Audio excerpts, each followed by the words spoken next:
Good morning from Panhandle Outdoors, America's only daily outdoor TV show. Your source for fishing, hunting, and information for folks who enjoy the great outdoors. Now sit back, relax. It's Panhandle Outdoors. Good morning, folks. Welcome to Panhandle Outdoors. I'm Winston Chester. Glad to hear this Monday. Hope everybody had a great weekend. And we're getting ready for a nice week of warm weather. Our weather brought to us by Drew Pollard's company, Gulf Coast Air Conditioning up there in Southport. Let's take a look at it. It's going to be high today of 91 here on the coast. So all my buddies inland and lady friends, all y'all folks up there, it's going to be hot. Low's going to be 79, and that's not very low. Water temperature stays at 87 degrees. Our Monday moon phase brought to us by Mountain Dew. On the outdoors with Mountain Dew. There's been a lot of it consumed this summer. It's going to be, we just had a full moon. Hope you got to see it Friday night and Saturday night. It's just it was a beautiful full moon. It was just a really nice one. So right now we're starting to waning on out. So another week or two of waning moons and all. So the tide chart brought to us by Kent Forest Lawn. They got a high tide at 11:26 this morning, and a low tide is going to be coming in at 9:30. Today is the last Monday, 26. So we've got really good tides. We've got a couple of days, but look at the weekend. There ain't no tides coming in this weekend. It's flat. So it's going to be, if you're going to fish tides, you better do it today or tomorrow if you want to fish them this week. And our winds be coming out of the east, southeast, calling for about 8 miles an hour. So not bad. So better fish today or tomorrow. You're going to fish those tides, though, seriously. Take a break. We'll be right back.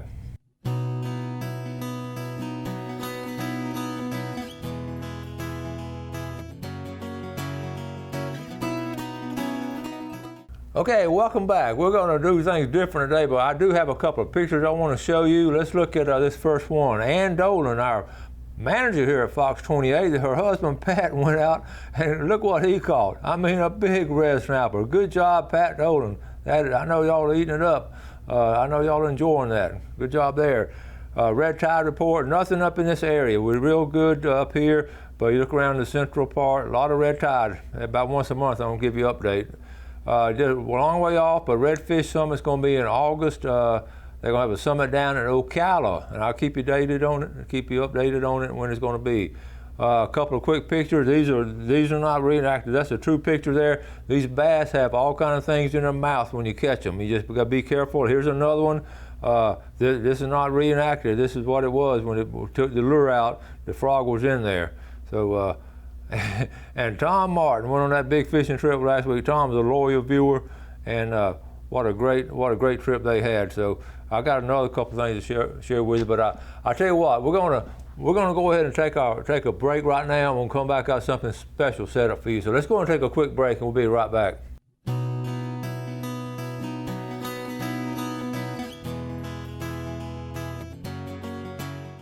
Okay, welcome back. You feel a little bit rushed this morning? Just sit back and relax, and I'm going to tell you what's going on.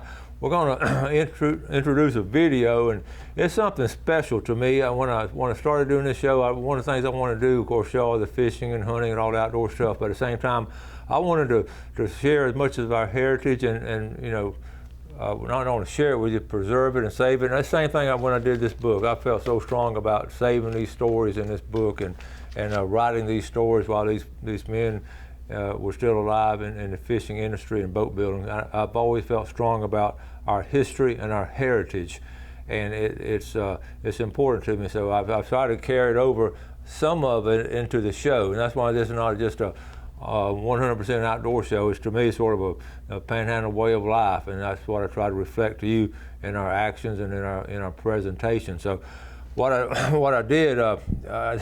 There's a gentleman, Mr. Buck Buchanan. Mr. Buchanan is 103 years old. I have him in the book. I interviewed him for the book. I thought he was old back then.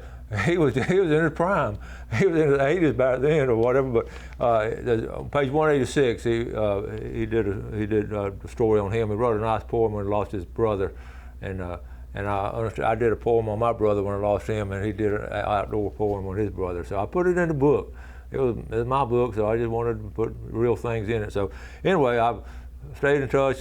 Fred and Amelia, his son Fred and Amelia, I want to say they were going to take care of him, but he's taking care of them. He does yard work and all. It's amazing what this man does. He lives up in Chipley now, next door to Fred and Amelia, and he was married for 71 years, and his wife passed away, and then he remarried and happily married now, and he's just an inspiration to me.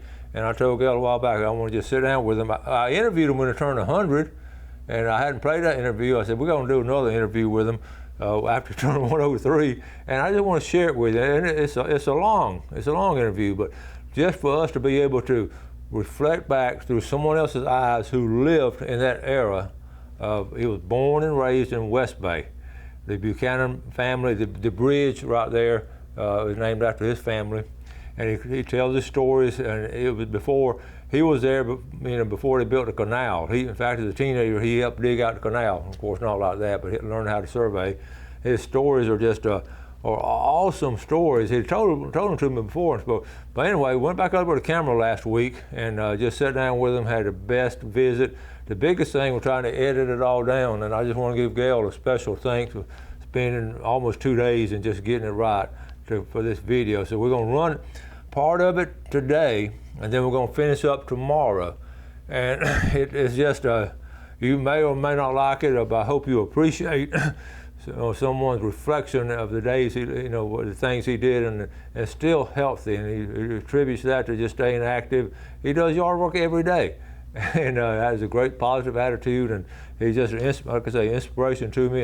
And I'm honored to be able to bring this to you. And I want to, speaking of our heritage, it's special here in the Florida Panhandle. It really is. And when you move in, you absorb part of that heritage, and you become part of it as you start, looking back and reading these stories and understanding what happened in the early days. And every region in America had their own particular kind of heritage, and that's why I felt strong about it.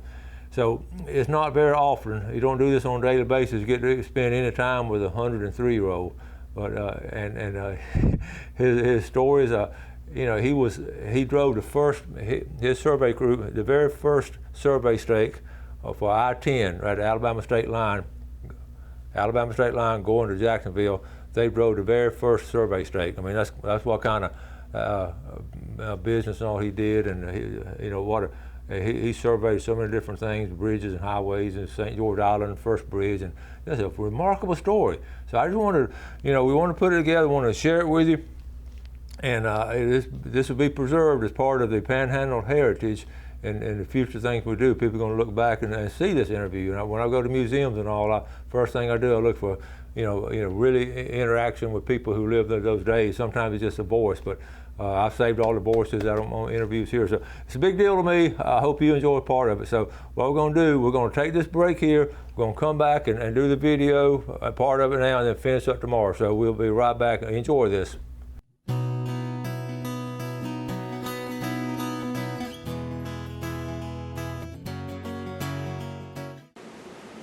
All right, folks, we're here today with a young man, Mr. Buck Buchanan.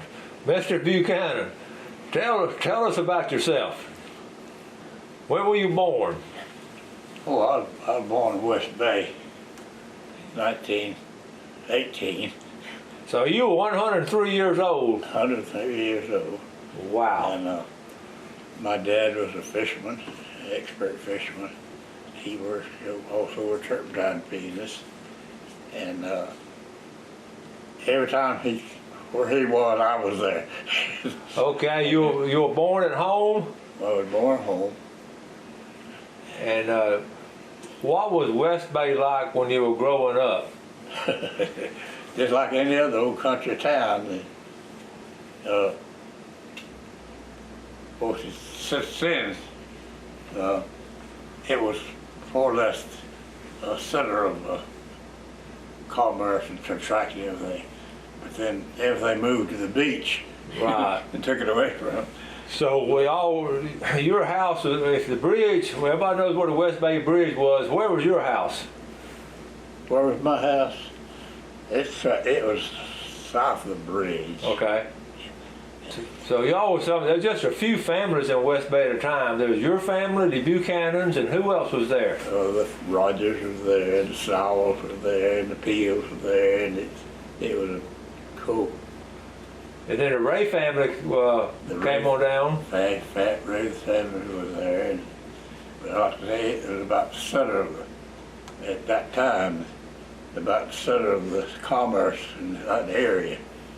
Because there was nothing down the Brick Beach at that time. We worked hard because we had no conveniences to work with. And my dad was working turpentine company. He was a commercial fisherman, and he worked for the sawmill one time during the World War I, and they had in St. Andrews when they had a big old sawmill there. Right. And so they put him to work there because he had three kids, and they wouldn't accept him in the army. So they said we will let you do some defense work. Okay. So he worked in sawmills. And then after the war was over with, he moved back to West Bay, and they built a bridge across the bay. And they named it the Buchanan Bridge. The first one was a plank bridge. That's right, it was. Yeah, but then they had another concrete bridge. Mm-hmm. And then this is the third bridge there. Okay. The Buchanan Bridge. When they dug the canal, they cut the bridge. And so they had a barge. You swing it in and cars cross it. And it had gates down, and the cars cross it. And then when they had the boat come, we had to swing it back, open up with the boats, and then when of course was. But anyway, it was quite a procedure to do.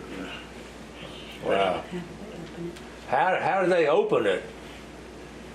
But Yes. No, and you did that? yes, had a winch. Yes. Winch to open. Yeah. That's cool. Okay, tell us about your dad fishing back in the 20s and 30s. What kind of fish? Most of mullet, two speckled trout, Yeah. and I guess he built his own boat. Y'all built your own boats, or? Well, Daddy wasn't a boat builder. He used somebody else to build his boat for him. Okay. You remember what family, were it the Sowells, or what family? Sowell. The Sowell family built. I remember they built some boats and all. And you just have a big old net, just spread the net out West Bay? Yeah, it's 300-yard net. Yeah. Of course, he also was skippered and had a seine that about 600 yards, and the seine he was the skipper of the seine boat. Right. And then after he got through with that, he got his own net, and that's where I came in. So what did you do? Whatever needed to be done. So when they caught all those fish, what did y'all do with all the fish y'all caught? We sold them to a market there in West Bay. Okay. And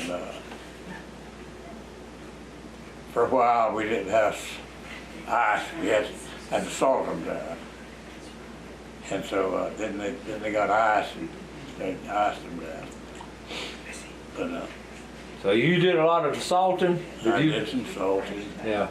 No, well, not because I was too young for that at that time. Okay. So they split the mullet, and I pulled the guts out. Save the gizzards. Now, when you had all the guts, would the wild hogs come up and eat them and all kind of Catfish. catfish? Y'all threw it in the water. It's thrown in the water. Yeah. Okay, tell me about the animals. Was there some big gators and big bears? Anything out in the woods? Bears, the gators are quite common. Yeah. There's some big ones. Oh, well, they all sizes. Yeah. I had a pet gator about that long. You had a pet gator? He's right behind the house. I'd feed him and so forth. Okay.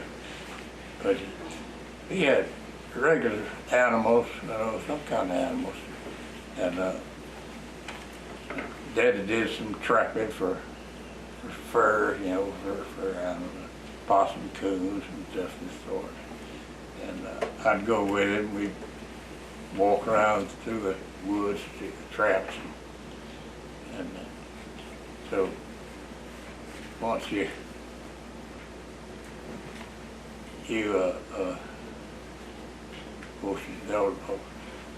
but my dad's main source was fishing. Fishing.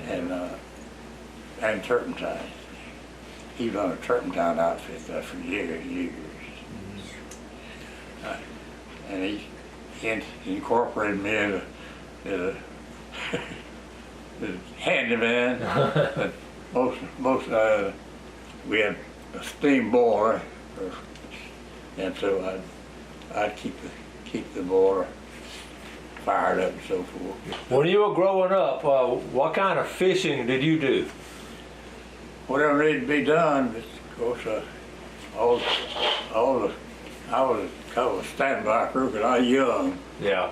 And so when Daddy told me to get overboard, I'd get overboard, and we had dragging Daddy in and so forth. Yeah. Harvest the fish. Okay. Did you ever fish with a pole? Did you ever catch any speckled trout? Oh yeah. How'd you do that? We pulled a boat out there into the bay and fish for, and usually, we're a place called Goose Point, about a mile out. Okay. And we'd go up there and it's a lot of speckled trout. And my sister and I'd usually do that. We pull the boat with oars to get up there and anchor down and catch speckled trout. Did you have a long pole? Oh yeah. And what kind of bait did you catch them with? Mostly cut bait. You catch a chofer or something and cut him up for bait. And those speckled trout and gather to it. Okay. All right, now let's go back to the nets. And when you're pulling the nets in, Yeah. did you ever run across any stingrays? Oh yeah. What happened? But they're bad if you get stuck. And I was stuck one time, and it just it swell your feet up and infect your wounds and so forth. Yeah. And Daddy said 2 or 3 times he used to say, but stingray, you bury up. You step on it, you throw his tail back, and pierce your leg. Otherwise, he'd run off and leave you. So, When you're growing up and all, how did West Bay look? How's the water? Was it clear? water's clear. You have grass in it and... Well, you had grass around it, but it was clear because it was out of a creek. Now you got the canal through there and it's just muddies up. It's a whole different type of water. Now, tell us about flounder gigging. Well, you have a stick with a nail in it, long nail, and you have a light. You have a torch. So go along the beach, you find it, you use the gig them through the head and string them up. How was the torch put together? What kind of torch? A lighter knot or what? Lighter knots. They had plenty of lighters knots in. Yeah. Did you have did y'all stay out a long time or just go get a few? Or what? Would y'all stay out all night? You'd have us area, we'd just go flounder and then come back home. Was there a lot of flounder back then? Well, it was enough to eat. They were I mean, they weren't a main fish, but they were good eating. But you said you never saw many redfish back then, did you? Very seldom caught a redfish. Huh. I never did catch one when I was grown. So mainly it was mullet and speckled trout, and a little bit of Speckled flounder. trout and mullet, Okay. bait fish and stuff. When I was a teenager, I was mostly my dad was sometime fishing, sometime with turpentine. So once you became a teenager, you still hanging around West Bay, Oh yeah. working. And what about the school? What kind of schoolhouse did you have? One room. One room schoolhouse. Do you remember any of your teachers? Oh yeah. Or do you really? Yeah. What do you remember about them? Oh well, they were regular teachers. Had a one big room with benches. They wasn't no, and it's like this. The benches. All I know, there's 6 of us in the first grade, and we lived here, and this was his desk here in front of it was the back part of a desk ahead of it. And so the next grade was up here on the next grade, and they were we had our books, so forth. Of course, I already knew them because I had the same books that my sister had, and she taught me all this stuff. But we had I think the first grade day, the teacher named Miss Blue, and she played probably, that one big room had about 2 teachers in it, 8 grades in one room. Then they built another room, and they split them up. They got another teacher in that room, and so then eventually, as I got on up to 8th grade, we had another room, and there was 4 graduated, 8th grade. 4. Okay. And of course, I was the only one that went to high school. We had a school bus go to Bay High. Thanks for watching America's only daily outdoor TV show, Panhandle Outdoors with Winston Chester, featuring hunting, fishing, and other activities and information to help you enjoy the great outdoors. Join us next time for Panhandle Outdoors.